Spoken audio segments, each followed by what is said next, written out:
Hi friends, I'm Sonia. Welcome to my channel Simple Yet Very Creative. ഈ വീഡിയോയിൽ chain സ്റ്റിച്ചിന്റെ variation ആയ triple chain stitch എങ്ങനെ ചെയ്യാമെന്നാണ് ഞാൻ ഷെയർ ചെയ്യുന്നത്.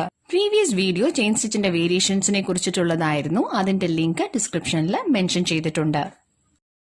ട്രിപ്പിൾ ചെയിൻ സ്റ്റിച്ച് എങ്ങനെ ചെയ്യാമെന്ന് നോക്കാം. ഇതിനായിട്ട് ഞാൻ 2 ഷെയ്ഡ് ത്രെഡ് ആണ് ഉപയോഗിച്ചിരിക്കുന്നത്. 6 നൂലാണ് ഉപയോഗിച്ചിരിക്കുന്നത്. ആദ്യം 2 പാരലൽ ലൈനിൽ സിമ്പിൾ ചെയിൻ സ്റ്റിച്ച് ചെയ്ത് കംപ്ലീറ്റ് ചെയ്യുക. 2 ലൈനിലും ചെയിൻ സ്റ്റിച്ചിന്റെ ലെങ്ത് സെയിം ആയിരിക്കണം. ഇനി ഒരു കോൺട്രാസ്റ്റ് കളർ ത്രെഡ് നീഡിലൂടെ 2 ചെയിൻ സ്റ്റിച്ച് ചെയ്തിരിക്കുന്ന ലൈൻസിന്റെയും നടുക്ക് ഫാബ്രിക്കിലൂടെ എടുക്കുക.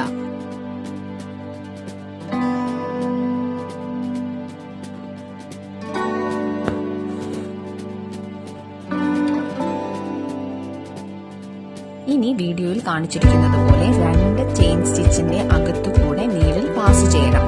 എന്നിട്ട് നീഡിൽ സ്റ്റാർട്ട് ചെയ്ത ഇടത്തിലൂടെ നീഡിൽ ഫാബ്രിക്കിലൂടെ താഴോട്ട് എടുക്കണം. സ്റ്റിച്ചിന്റെ ലെങ്ത് അനുസരിച്ച് നീഡിൽ ഫാബ്രിക്കിലൂടെ എടുക്കുക. ത്രെഡ് നീഡിന്റെ താഴത്തുകൂടെ റാപ്പ് ചെയ്യുക. എന്നിട്ട് നീഡിൽ പുൾ ചെയ്യുക. ഇപ്പോൾ ഒരു 3rd ചെയിൻ ഫോം ആകും. ഈ പ്രോസസ് കണ്ടിന്യൂ ചെയ്യുക. ഇങ്ങനെയാണ് ട്രിപ്പിൾ ചെയിൻ സ്റ്റിച്ച് ചെയ്യുന്നത്.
For any clarification, please write in the comment section and press the like button to this video if this